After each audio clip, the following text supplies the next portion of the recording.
Going. All right. Hi, everybody. I'm Allie Garrett from the Integrative Wellness Center at MarinHealth Medical Center's Integrative Health and Wellness.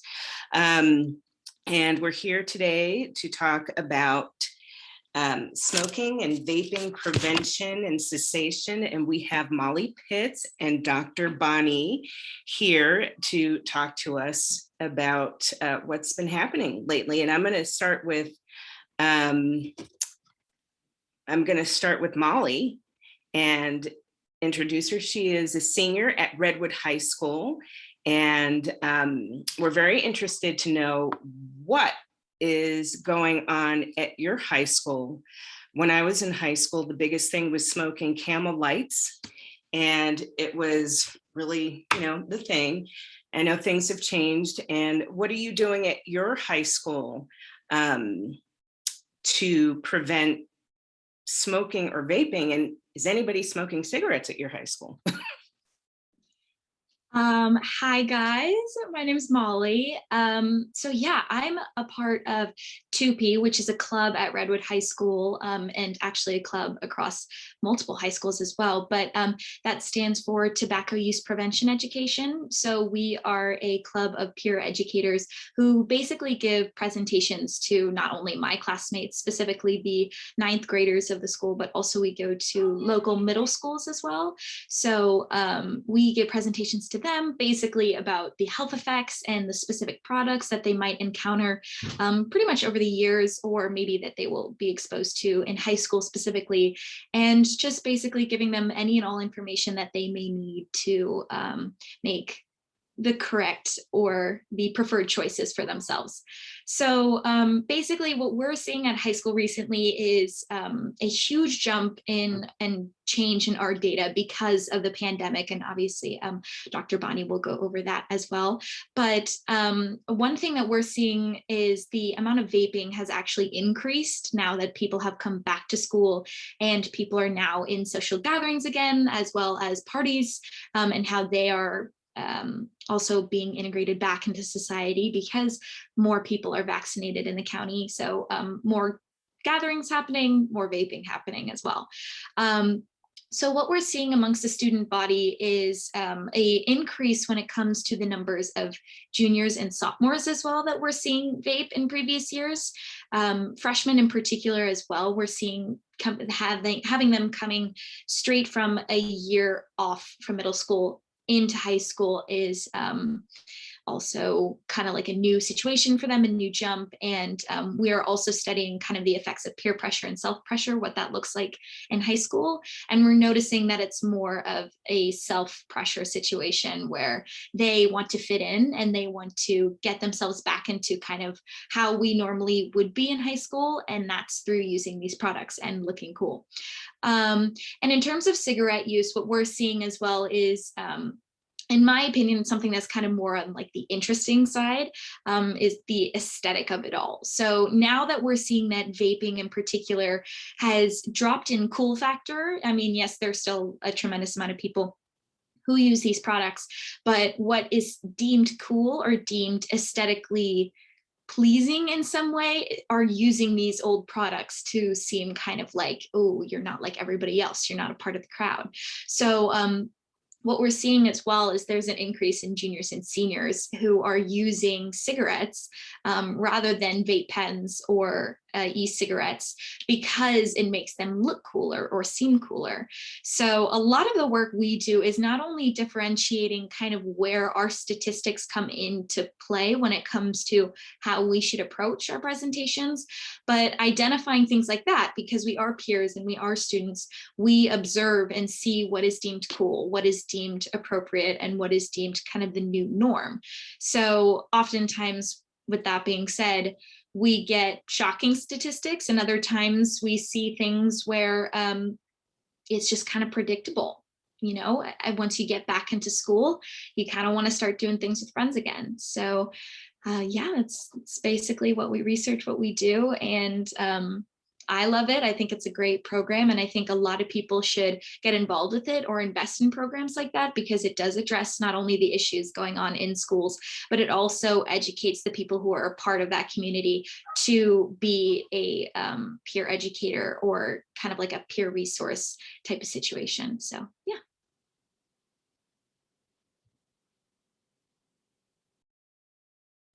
So you're a peer educator.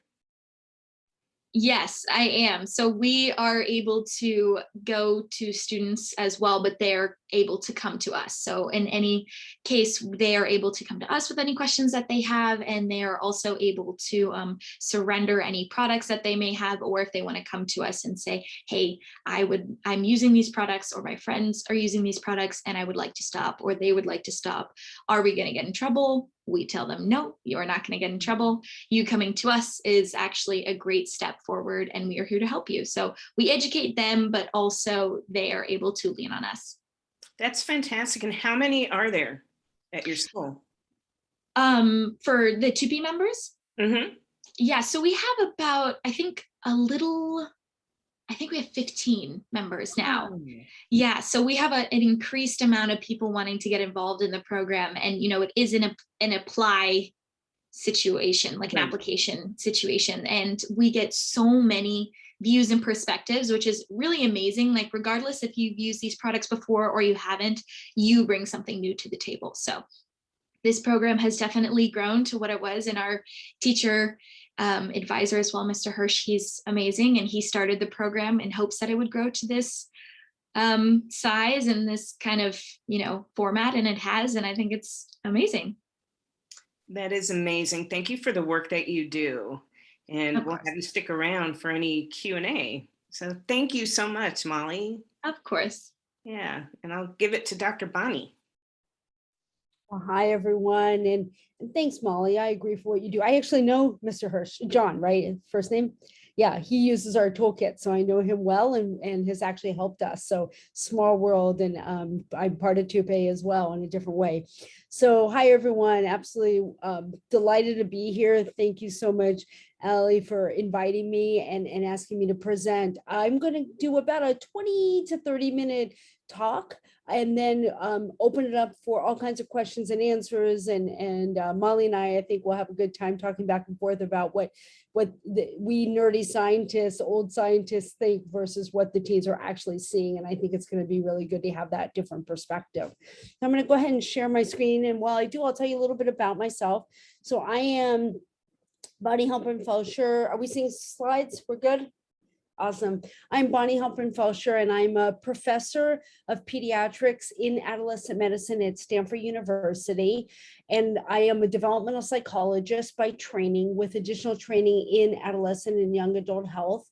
And I'm also the founder and executive director of our Tobacco Prevention Toolkit, our Cannabis Awareness and Prevention Toolkit, and our Visit website. And I'll mention those briefly at the end. So let me get started. I do want to just quickly mention my two disclosures. It's very important that I say this. One is that I am an expert scientist in some litigation against e-cigarette companies. And then I'm also an expert in some city, state, and federal level policies where I'll go and knock on doors and try to get policymakers to make policies that protect Molly and Molly's friends and other people with respect to tobacco, all things tobacco, but also cannabis and other health risk behaviors. So let's talk about some of these e-cigarette products or vaping products that Molly was alluding to. And let me just say, when I'll tend to say e-cigarettes, but I also will use vaping. When I first started this work, I've been doing tobacco control work and tobacco prevention and research with adolescents for about 25 years. And e-cigarette work more in the past 10 years or so. And when I first started this work, we were calling these new products electronic cigarettes, e-cigarettes, and then we learned that teens were calling them vaping products. And that partly came, we think, from the industry, from the tobacco industry, that they didn't want the term cigarettes connected to these new devices. But they're in a lot of ways a cigarette, and we'll talk about it. They don't burn, but they are still a cigarette. But unfortunately, if we're going to talk to teens, if we're going to talk to the community, we don't also need to use the terms that the community is using. which is vaping. So I'm going to switch back and forth between more the public health term and the actual term that young people are using. So let's talk about tobacco products first. You've got your traditional Marlboro here, your cigarettes, and cigars and cigarillos. Hookah is still something that's popular with young people. We also have smokeless tobacco or chew, but all the others are some form of electronic cigarettes. And electronic cigarettes came to the US market in 2007, and they originally looked like what we would call a cig-alike. They look like a cigarette that you can see here. Teens didn't like these very much early on and weren't using them very much. They didn't necessarily have a lot of flavors, didn't have a lot of nicotine, but they look like cigarettes. They didn't taste very good, so young people weren't that attracted to them. Then came these vape pens and the box or mods. Those become a little bit more popular with teens, especially since they give this huge plume of smoke. It's really an aerosol that would come out of this, and young people were doing smoke tricks or whatever, and it was enticing. But the good news is they still didn't have a huge amount of nicotine in them, but they did come in flavors. Then in 2015, we got Juul. Juul came on the market. I'll tell you more about Juul and some of these other products, but they really changed the market. They came in stronger nicotine levels and flavors, and were easy to hide and very attractive to young people. And then we also have Puff Bar, Soren, and other products.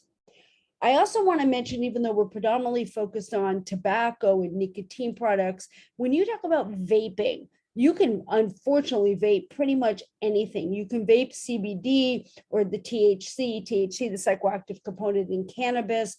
And when you vape these products, yes, you're not burning them like you are a joint or a cigarette, but you still are heating them to very high degrees, inhaling, and it is not harmless. And what you're inhaling, in addition to the primary substance that's in there, you're also inhaling propylene glycol and glycerin, and those are very dangerous to be inhaling into our lungs. You can also vape just flavors. You can vape now melatonin, you can vape vitamin B, you can vape pretty much caffeine, pretty much anything. And this is something that we're very, very concerned about. And I'm only mentioning it, especially if you're an educator or a healthcare provider, to be aware of some of these products that are out there. So let's talk about use rates amongst adolescents. And Molly, thank you for that background. We're seeing something similar in the data in terms of changes based on COVID. So let me show you here, first of all, the national data. These come from the National Youth Tobacco Survey. And to be honest, our California numbers are not that different. The good news is what you're seeing on the left, which is the cigarette use. We do know that cigarette use has gone down dramatically over the past couple of decades. We're now below 10%. But what we are seeing is, again, that dramatic increase in the number of adolescents who are using an electronic cigarette.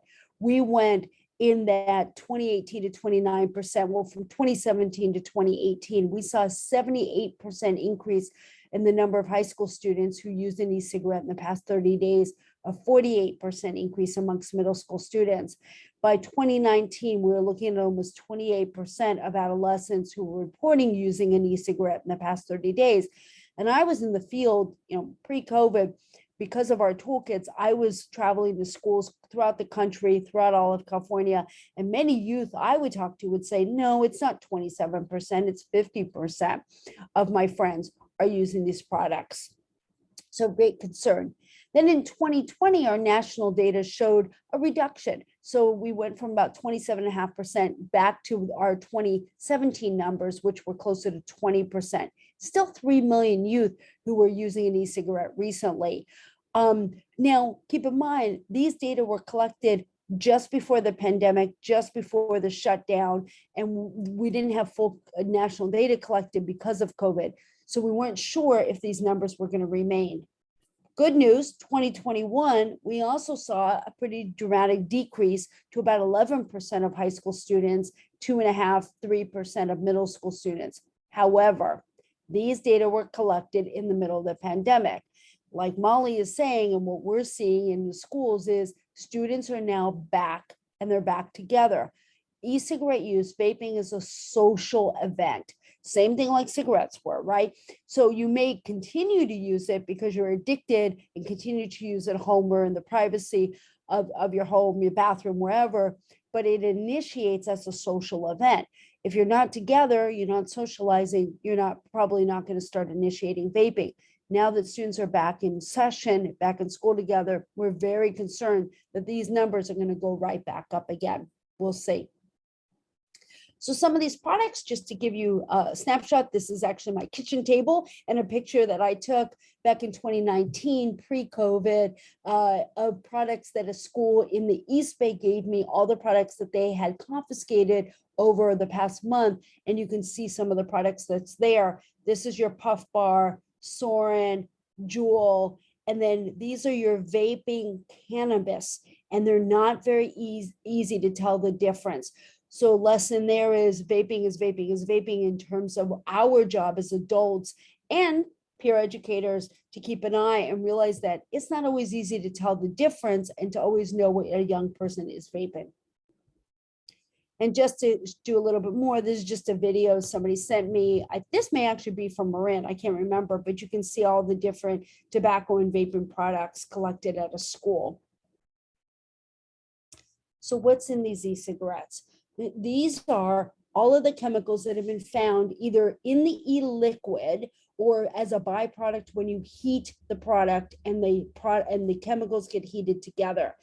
I used to show slides like this when I was talking about cigarettes. Yeah, maybe it was a couple thousand, now it's a couple hundred, but these products still are harmful. They have a lot of the same things that we worried about with cigarettes: lead, formaldehyde, acetone, of course, nicotine, nickel, arsenic, a lot of the same chemicals and byproducts.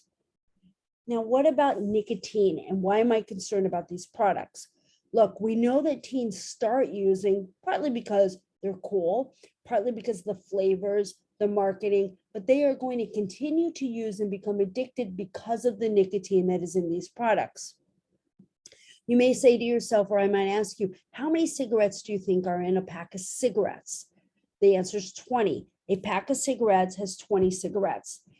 Each cigarette has 8 milligrams of nicotine, but what you actually inhale, the yield into your body, is closer to about 1 to 1.5 milligrams of nicotine. So even though it's the most effective way of delivering nicotine to our brain, it's not the most efficient, and that a lot of that nicotine goes into the air, ashtray, on the floor, in your fingers, and so on. So if you were to smoke an entire pack of cigarettes, you'd get about 20 to 25 milligrams of nicotine. Juul has 41 milligrams of nicotine. This is what a Juul pod looks like. Juul being the most popular brand for several years. Juul has 41 milligrams of nicotine. Juul used to say, they took it down, but they used to say on their website that you get at least 80% of that product into your body. So if you just do the math, you're looking at anywhere from 1 to 2 packs of cigarettes worth of nicotine in one pod. What about Puff Bar, a very popular product now? You're getting more like 50 milligrams or 50 cigarettes, and Soren, which is bigger volume, you're getting closer to around 90 milligrams. So my concern here is when I talk to teens who are addicted to using an e-cigarette, I'll say, well, how much do you use? How many pods? One concern is some teens don't even know, because you can't look at it and say, oh, I'm at halfway down, I'm at 2/3 down, I'm at 90% down. Unlike a cigarette or a pack of cigarettes, you can actually see how much you're using. So some teens don't even know. But the teens who do will say, I go from 1 to 4 pods a day. That's 1 to 8 packs of cigarettes of nicotine per day, not to mention all the other chemicals. Highly addicted, highly concentrated amount of nicotine. Plus the type of nicotine that's in these products is what I'm really concerned about. They have something that's called a salt-based nicotine. Older e-cigarette products have freebase. So, which is very, if you think back to the litmus test, go to chemistry, or Molly, you were telling me you're loving physiology and maybe biology too. Think back to the chemistry and the litmus test, right? So in the litmus test, it goes from alkaline to, or very basic, to acidic, right? Well, the cigarettes and the earlier e-cigarettes are very basic, they are very alkaline. And so it's a very caustic, burning feeling in your throat. People would call it a throat hit. Well, if you then use an e-cigarette, and particularly if you're a nicotine naive teenager, if you're a teenager who's never used a cigarette before, you've never used an e-cigarette, you try Juul for the first time or any of the products since that are salt-based, it tastes good. You don't have that throat hit. Why? Because they added benzoic acid. They had acid 2, this very base level nicotine in there. Add the salt, the benzoic acid. It moves it more towards acidic, but really moves it to middle, to neutral, or right around neutral. So when you then inhale it, you don't get that throat hit. It's smooth. So you've got a combination of a huge amount of nicotine and a type of nicotine that is smoother, and it gets absorbed faster into the body. And teens and adults, by the way, but I'm a teen person, uses these all the time. And it's the first product, previous e-cigarettes would blow up, it can explode, and cigarettes would burn. But anything from Juul past that, now we're talking about a product that teens are telling me they have under their pillow, they sleep with it, they get up in the middle of the night and they take a quick hit. So that's part of the problem. So if I haven't convinced you about being concerned, let me give you a little more to be concerned about. Come on. All right, the body. So brains. Brains continue to develop until we're about 25. Molly, that doesn't mean anything bad. You're wonderful. What it means, and I have a 21 and 25-year-old, what it means is while your brains are developing, it's their job to develop. It's your brain's job to figure out what you like and don't like.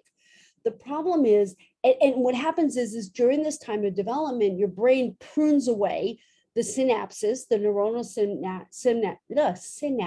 It's late in the day. What can we say? The synapses that you don't need anymore. Your body says, I don't need this, I don't need that. It gets rid of it in your brain. We are born with nicotine receptors. If we don't entertain or put any nicotine into our bodies until at least 25, when our brains are done, then our brain says, oh, you don't need this receptor, it's going to go away.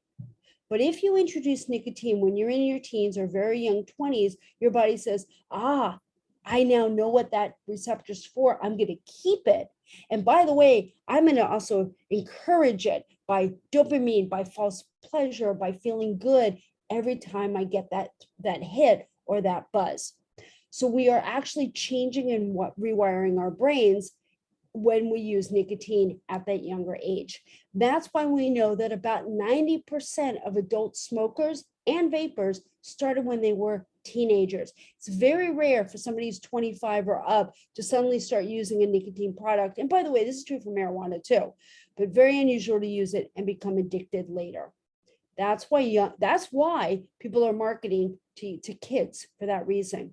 We also know, and Molly, you were alluding to this in terms of cigarette use, we also know from a lot of studies that teens who start to use e-cigarettes are at least 4 times more likely to then move over to cigarettes.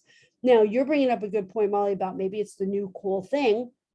It also could be that you're addicted and you want even more nicotine, or somebody doesn't have a e-cigarette available, they have a cigarette, so you are so addicted you would take anything, any amount of nicotine that might be there. So in addition to the brain, we also know that nicotine and the other chemicals in these e-cigarettes make the heart beat faster.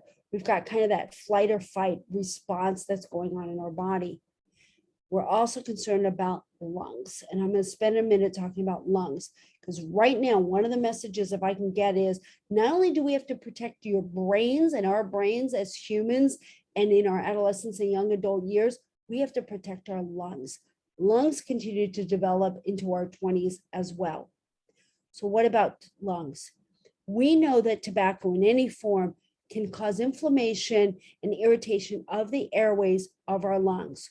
We also know that it can destroy the air sacs in our lungs. Also can cause a weaker immune response, therefore greater chance of infection.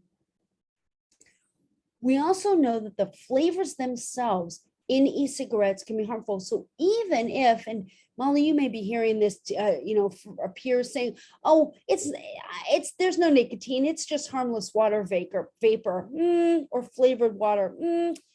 Even if there's no nicotine, which probably there is, by the way, because most e-cigarettes now have nicotine, but even if we took the nicotine out, Just the flavors themselves can be harmful. And this, by the way, is why I worry about those earlier vaping products I showed you of like mango, vitamin B acetate or anything. Heating and inhaling flavors is harmful. So look, you can heat butter and eat it. You can heat popcorn, microwavable popcorn with butter, which I love, and eat it. But if you heat it and breathe it in, that is where we're concerned.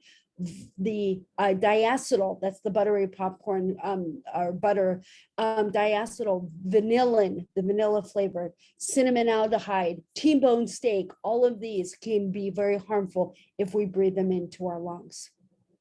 We also know about vaping-related lung illness or EVALI that happened early on, just before the pandemic, late 2019 into 2020, where young people and adults were vaping nicotine, a lot of them vaping marijuana, but they were vaping and getting very sick and some dying because of the vitamin E acetate and some other chemicals that are in these products. So then why is it that young people are vaping? Despite all of our concerns and all of Molly going out there and being a peer educator, why are we still seeing vaping going on? There are a lot of reasons. I'm going to just focus on a few in our short period of time. Let me start with flavors. So think to yourself while I show you this shocking slide, how many flavors there are. Just put that number in your head. Here are just some. Usually when I get to this one, people always say is when I miss being in person, because in person I can hear you think out loud. People say chicken and waffles. Yeah, you can get chicken and waffles. There are over 15,000 flavors of e-cigarettes. Now, early on, before Juul, before we were that concerned, when we were starting to be concerned, I should say, about these products, people would say, and I remember very clearly Barbara Boxer, right, from California, was in Congress asking people from the vaping industry to explain why they had flavors. And the guy, one of the guys, I don't remember who, was defending it and said, well, they're for adults because e-cigarettes supposedly first came on the market to help adults quit smoking cigarettes. We can talk maybe in the Q&A if we have time, Allison, about that, but about whether or not they're actually good for helping adults quit smoking. Quick hint, no, they're not, but we can talk about that more. But we're worried about young people. We're worried about kids, young people, teenagers, young adults who are not necessarily starting with cigarettes, but starting with e-cigarettes. These flavors are attracting them. Look, honey doo-doo, unicorn poop, sugar booger. These are not flavors that adults need to quit smoking. These are attracting our young people, and that's what we're so concerned about. Easy to hide. Take a quick peek, let you look at and think, how many products, how many e-cigarettes do you think you see? There are 6. Part of why teens, and we have publications on this, part of why teens are using these newer e-cigarette products is they can hide them. They smell good because of the flavors, and they're easy to hide. So you may not have seen, this is a Juul right here. This is a Juul pod. You've got Soren, the yellow that looks like a highlighter. The Juul and the Stig look like USBs. And then you've got 2 vape pens that look like pens. This was taken in my office a couple years ago. It's really easy to hide these products. And if you look at this, a vape pod is the size of a quarter or small paper clip. When I talk to parents who say, I didn't realize my kid was vaping until something fell out of the laundry. Exactly, because it is really easy to hide these products. Let's talk about marketing. These are some pictures, just some of the many, many examples of the marketing. Again, this is not for adults. This is not being marketed to adult cigarette smokers. These are for young people. Juice boxes are not something that any 30-year-old uses. Okay, maybe once in a while. Even older teens are kind of getting out of these flavors. These are for younger people and very, very concerning about that. Access. Ask yourself, how old you have to be allowed to purchase tobacco in California or the United States? If you said 18, you're wrong. It is now 21. In California, we passed the law in 2016 that you have to be 21, or it's really, and the onus is not on the buyer, which is great. It's on the seller, which is where it should be. So it's not the 17-year-old or 18-year-old who might be going into the market or a vape shop or smoke shop. It's on the seller. You are not allowed to sell tobacco to somebody who's under 21 as of 2016 in California and December of 2019 in the entire US. That's good. When you have a sign like this that says discounts, student discounts, the majority of students are under 21. There are, if you think about it, you're done with college when you're around 22, unless you're like me and you continue to be in school forever and ever and ever. Most students are under 21. This is attracting our young people. Puff bar, you can buy Puff bar for $1 to $2.50. Very cheap. A pack of cigarettes is over $10 in California. You can buy a Puff bar for under $2. That is basically saying, remember, a Puff bar is more than a pack of cigarettes of nicotine. You're buying this amount of nicotine for less, significantly less than what you buy a pack of cigarettes. And then finally, misperceptions, and then I'll just spend a couple minutes on resources. Misperceptions. Adolescents don't recognize, and to be honest, neither do adults, don't understand the harm that's in these products. More and more research is showing that e-cigarettes harm our heart and our lungs, not that different from cigarettes. We don't know about cancer because we haven't had the products on the market long enough. But if you look at the chemicals, they're cancer-causing chemicals that are in there. We also know some of the flavors like Pouline, which is in menthol, is a cancer-causing agent. So we are concerned. It took 50 years to figure out the cancer concerns for cigarettes. We are concerned about another 20, 30, 50 years till we understand the significant impact that e-cigarettes could have on young people and adult lives. But even if you don't understand the perceptions that way, what about addiction? There's as much, if not more, nicotine and more absorbable nicotine in these products. These products are addictive and teenagers don't understand that. We need to talk about it. So we have very stealth, youth-focused products, very, very high levels of nicotine, a certain kind of nicotine, a salt-based nicotine that has less throat hit, easier to use, easier to absorb. There are lots of misperceptions out there by adults and teenagers, healthcare providers, anybody are confused. A lot of misperceptions. These products come in flavors, cool packaging, cool ads. They're cheap, but they are harmful. So in short, we have to protect our lungs and the brains of young people. So just some really quick recommendations to end with this here, and particularly for MarinHealth. Talk about tobacco, talk about substances. Use peer educators. Molly, it's fabulous you're doing that. We need more peer educators. We need adults to become champions of talking about these products. We published a paper a few years ago where teens said, if you don't talk to us about it, we assume it's okay. Talk, they want to know. If you are a smoker or a vapor, don't use it next to other people. I didn't go into it with slides, but there are second and third hand effects of smoking and vaping. So don't do that near other people, particularly kids.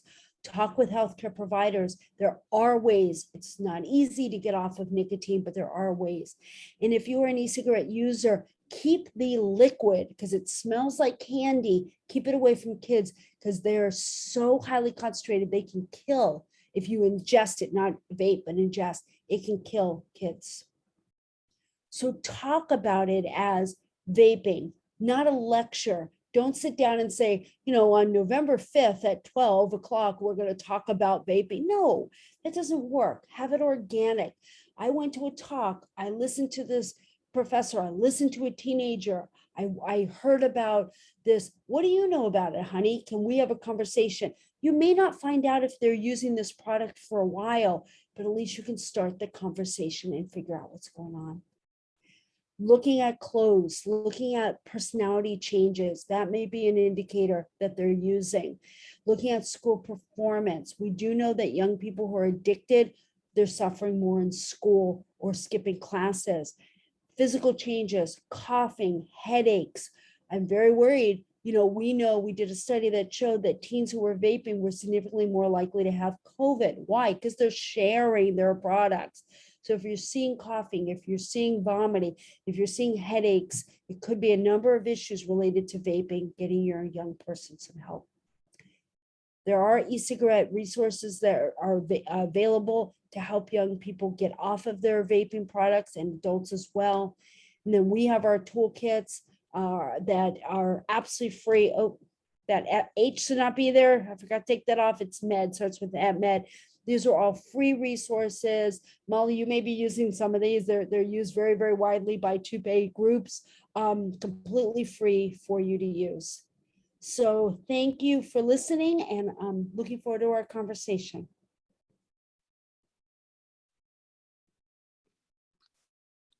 Wow. I didn't know all that. And,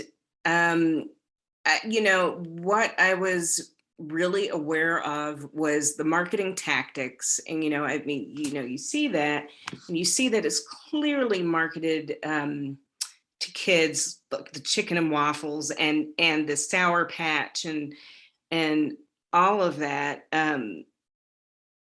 But what surprised me was seeing that some of these, speaking of access, seeing some of these facilities where they provide student discounts. Isn't that illegal? So yes and no. The 2009 Tobacco Control Act basically said that you cannot have coupons for certain products, but it was not e-cigarettes. I think it was only smokeless tobacco. You cannot give out free samples of tobacco, cigarettes earlier, and then since 2016 with the deeming rule, you cannot give out free samples for e-cigarettes either. But so what some companies did is they said, okay, fine, we'll just give it to you for 50 cents.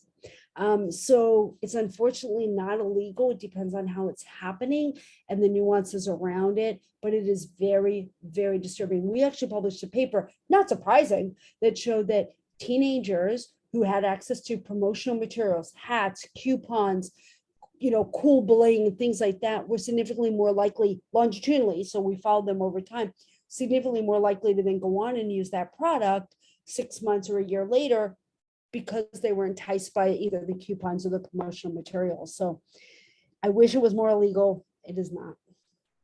I'm just shocked. And, I did want to ask the question. You actually answered a lot of the questions that people had, because I had some questions before, but can you talk a little bit, and you touched on it and said it might come in the QA, because I am curious. I have heard in the beginning that, vaping is supposed to help one stop smoking. And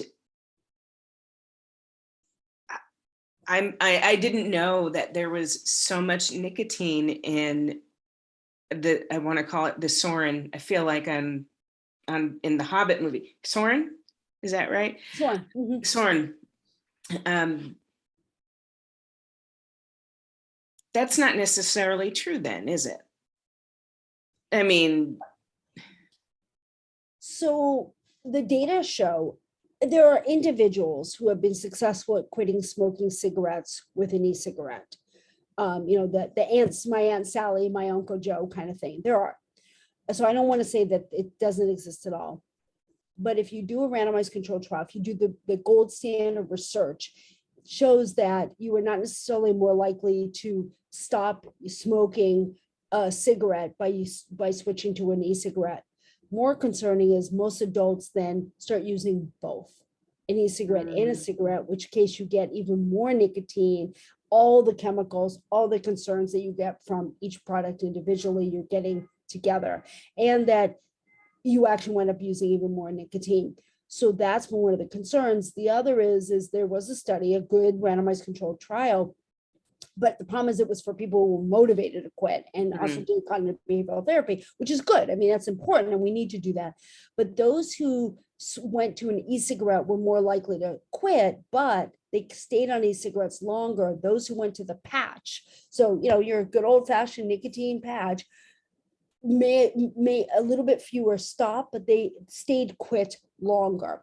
So, but overall, if you look at the data, for the most part, adults are not switching to e-cigarettes, whereas teens are initiating with e-cigarettes. And that's where my concern comes in. There's some data that showed that for every one adult who quit, 80 teens started. So that's where our concerns are. Wow. And Molly at Redwood, do you track, maybe track is the wrong word, but do you see a lot of your peers quitting, as a result of your work as a peer educator? That's actually very interesting that you bring that up, because we oftentimes try to make sure that we have data through like sending out specific, my gosh, what's the word? Questionnaires. So we try to gather as much data as we can. Unfortunately, not everyone is super truthful about it. So we don't have very concrete stuff. So yeah, I would use tracking as the word, and we try our best to. And a lot of the times we use it based off individual progress and then put all the numbers together. And what I mean by that is, if somebody came to us as peer educators or to our teacher advisor, Mr. Hirsch, and they surrendered their products and or they talked to him or us about quitting and specifically kind of going along that journey, oftentimes we provide them with in-school support. So that means they can either meet with us or they can meet with, we have a wellness center as well. So we have licensed therapists, and we also have programs. It's really great. And we have programs where they can meet with Mr. Hirsch regularly to also track their progress and help with support as well. In school and at home.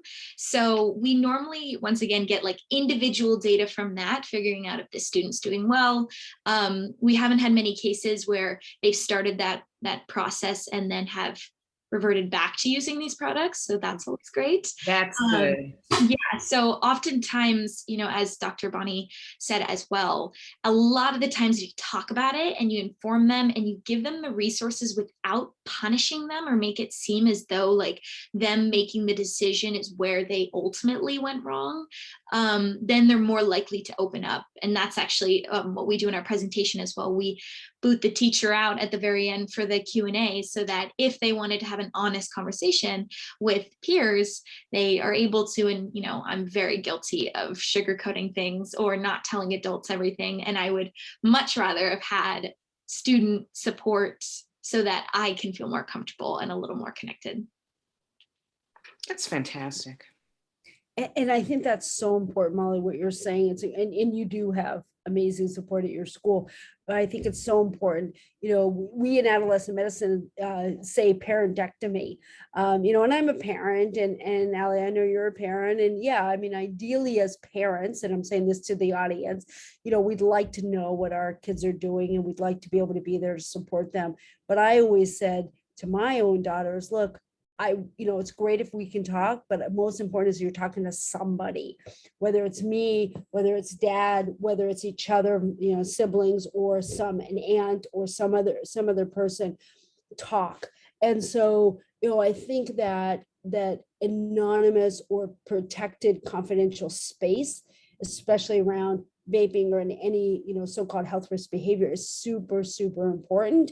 And we need, my feeling is it's why we have our alternative to suspension program on the curriculum for Healthy Futures, is we don't want young people who are caught vaping to get suspended, to get busted. Yes, if I were a parent who caught my kid vaping, I wouldn't be happy. But more important is, let's get them some help. And let's realize that it's not directly their fault. It's, look at that marketing, look at the flavors, look at the ability to hide, look at the messages that young people were lied to. They were told wrong information. So let's deal with that and get young people support, and do that in the most confidential, expedited way than focus on, oh, I'm mad and I need to bust them, because it's just not going to help anybody. Wow. Did you see the question in the chat? That's a really good, in the Q&A, it's a really good question from Molly. Oh my goodness, thank you. All right. I was surprised to hear more students are using cigarettes to be cool. Did these students begin with e-cigarette products and then switch to cigarettes? That's a great question. And I do want to refer back to what Dr. Bonnie said, because she added on to what I said about the aesthetic piece as well. And what we have found is basically the people who are using it for the kind of cool factor have already been using these products. So oftentimes it's what I like to call going with the trends, like just as much as the Kardashians have like a lot of influence. It's basically you all follow kind of whomever is your Kardashian in the moment and whatever is deemed cool. And I think this is less like one person, but more of a movement type of thing. So it's a little hard to explain, which is why I don't like to like, go on too much about it. But more importantly, I think it's whatever trend is happening at the movement, like the vintage kind of old school aesthetic, listening to like 80s rock and, maybe dressing a little more alternative. I'm saying this with straight face. This is definitely what's happening recently. And then using older products or more popular products in, olden days are becoming more popular. And oftentimes it's, once again, because they've started using these products earlier and using vape products or e-cigarettes, and then whatever is not only satisfying their cravings or satisfying that kind of need for nicotine, it's also making them cool in the process or looking cool in the process. So it's a 2-for-1 for them, in the sense that what we're finding is a lot of people who are saying that they're using these products, it's, fulfilling whatever need they need or whatever kind of addiction piece that they have. And then now it's just a bonus that it's actually kind of coming in a trend and making them look cool. And that's interesting, because we've done studies and we know from teens before that smoking is not cool and teens would never touch a cigarette. It's not socially normative anymore. And that e-cigarettes were making vaping normative. But it, like you're saying, it's interesting to hear and concerning to hear what you're saying. But this idea of that cigarettes are even becoming cool again and then will become normative. It's interesting. I was working with a group of high school students today. I do a lot of high school science mentoring, and they were all talking about the 80s and like in the 80s music and the 80s clothes. And so I see what you're saying. It's sad and scary. It's something that I think we all need to be vigilant about and be aware of. Agreed. And there's almost this like very underlying, there's a huge sociological piece to it, but the underlying part to me is like how it's flip-flopping as well. I personally don't see as many ads for anti-cigarettes or cigarette use as much as I do vaping, anti-vaping advertisements. And, I will see them on YouTube, I'll see them on TV, I'll see them on, TikTok recently. And I think it's just now gotten to a point where whatever is cool in the moment is very cool, and it doesn't necessarily die out quickly. But there are certain things that I'm realizing that with this generation in particular, like I remember when fidget spinners were the thing and everyone was using them and everyone had one, everyone thought this was like the coolest thing in the world, and all of a sudden it just drops off and you are the cringy 12-year-old boy if you use them who likes cars or something like that. That sounds funky because everyone was using them and everyone loved them. So what we're seeing too is that just as quickly as it becomes cool, it falls out again. And then whatever the alternative is, and in this case, once again, like you could link it back to fashion, or you can link it back to kind of music taste, movie taste as well. A lot of people are watching old stuff, and you'll find a 13-year-old on the street and they'll say like their favorite movie was Grease or something like that. But yeah, I think it's really interesting how they're just kind of like flopping and or playing off of each other. That's right. That's where it was today. That's what it was, Molly. They were talking about these teenagers about 80s movies. Actually, that's exactly what it was. Oh, so interesting. I graduated in 86 in the days of Camel Light, and It was a huge thing. We've got another question here for Dr. Bonnie. Dr. Bonnie mentioned policy as a tool to address the youth epidemic. What type of policies should we be supporting? That's a very good question. Really good question. Right, you have about 6 hours. All right, there are a few. One is the flavors, getting flavors out of the hands of young people. We've done a good job in cities and counties in California, not all, but a lot. I don't know about Marin. I should, but I don't remember. I think you guys have, but I don't. But where I live and in a lot of cities and counties, getting rid of any flavored tobacco. We need to keep the pressure on and keep working with city councils and county level to get flavors out of sales. So no flavored tobacco. And in doing that, we have to be careful about loopholes. So do not allow menthol to be sold. Mint and menthol are being used by teens quite a lot. We know from as soon as we took mango off the market, for example, with Juul, and even mint, menthol sales went way up. So mint and menthol have to be off the market. That's super important. But we need it off the market in all flavors and all tobacco products, because as Molly, you're implying, if you're addicted, you're going to use any product that's out there. So we got to take that enticement out, anything that's appealing, anything that will include the cue, the brain cue to want to use again. We need to get that out. So only tobacco flavors, period, in any tobacco product. That's number one. Number two, we need to work on one, raising taxes. We know that teens are price sensitive. Raising taxes and raising price. It's ridiculous that you can buy a puff bar for $1. That is just not okay. And we know, it's babysitting money, it's allowance. It's really easy for young people. So we need to increase prices and reduce, as you were saying, Ali, we need to get rid of these price incentives. That's another thing. We have to work on nicotine levels. In the UK, you cannot buy something that's more than, I think it's 1.7%. That's about 20 milligrams. We have no standard in the US. We right now have, one of my colleagues, Rob Jackley, talks about as a nicotine war. Started with Juul at 5%, which translates to about 41 milligrams. Then we had Puff Bar. Then we have Flume, I think it is, this other new product that's got 3,000 puffs. It's huge amount of nicotine in reference. So it's several packs of cigarettes. Juul has 200 puffs. Puff Bar has about 300 puffs. 3,000 puffs. It's insane. So we need to work on reducing the nicotine that we allow, and no reason why we should be having the amount of nicotine that we do.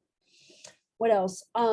We need to get marketing under control. That too. We did a pretty good job with the Master Settlement Agreement in 1998, with getting cigarette marketing off and of pretty much all the venues. E-cigarettes is pretty rampant. You can still, and Molly, I'm curious, I know my younger daughter would say YouTube, anywhere she would study, go, Quizlet, there were ads for marketing of e-cigarettes. We need to get that off. We should not be having e-cigarette marketing. If you believe that e-cigarettes can help adults quit smoking, which I still think there's a possibility at some point that could happen. We need data. We don't know, but we shouldn't be having hideable products. That's the other thing that we need to do for policies. Why are they the size, of a USB or smaller?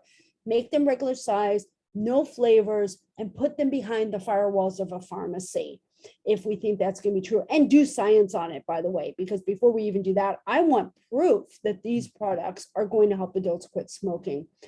So, yeah, I'll stop there. I think those are a lot of the key things that we have to do, and we have to get the FDA to not authorize these products that are hurting young people.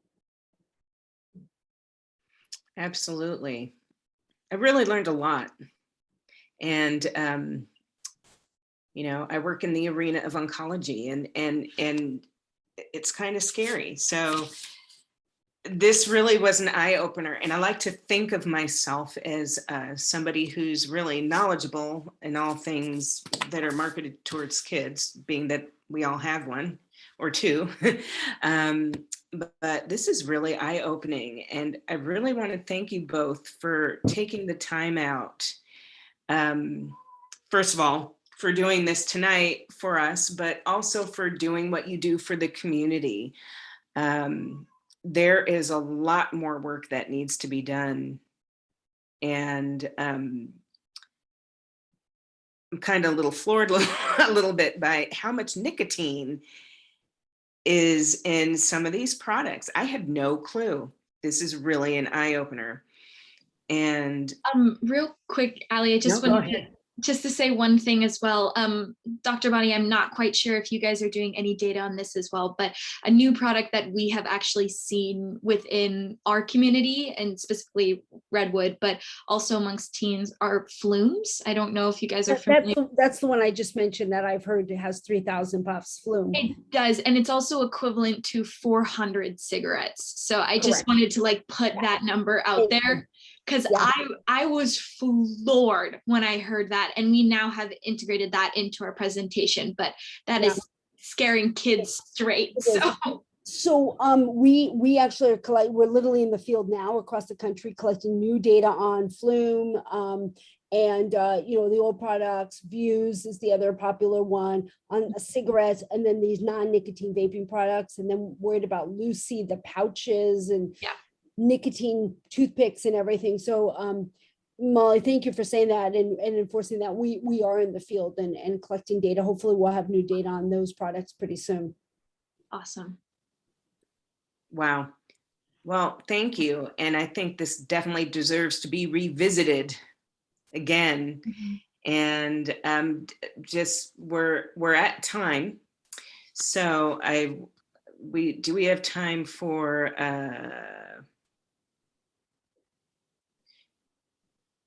one more question for Molly, just real quick. Molly, how can students get involved in the tobacco program? Oh, great question. So if you're a Redwood student, TUPE is active and we're doing stuff often. So anybody who wants to actually help out in terms of just talking to us is always needed and appreciated. But in terms of joining the actual club, so if you are a rising junior, or if you're a rising senior, meaning at the end of this year, rising junior and rising senior. So if you're a sophomore or junior, you can apply at the end of the year, and you can basically find that on our website or our Instagram. And that is just RHS2P. So maybe I can put that in the chat later, but you can always get involved that way. If your school does not offer a 2P program just yet, we are helping out other schools kind of develop that. But you can also look at us on YouTube very soon, which is going to be 2P Talk. And you're going to see me in one of the videos, and we're just going to talk about how to kind of support a team program like 2Ps, and how you can kind of develop your programs if you are an educator or a student and would like to get involved. So there are quite a few things, but most importantly, talk to your school. So if you don't have it available to you, please go talk to your school, maybe talk to the principal, talk to any administrators, see if you want to get that going. And if you go to Redwood, just find Mr. Hirsch or look for me in the halls, and I can tell you about it. Thank you so much. Thank you. Many thanks. And again, I would love to revisit this sometime in the future and see where we're at, perhaps next year at this time. Yeah. Sounds good. Count us in. Molly, it was great to meet you. We should talk separately. Oh, yes, please. I'd absolutely love to. And it was such a pleasure meeting you guys too. I'll connect you too. Okay. So, all right. Thank you. I'm very grateful. I'm disturbed, which is what I should be. And you take Get uncomfortable. Yeah. I am uncomfortable. So yes. That's good. That's good. Yes, absolutely. You guys take good care. And many thanks again. Thank you so much. All right. Bye-bye. Bye.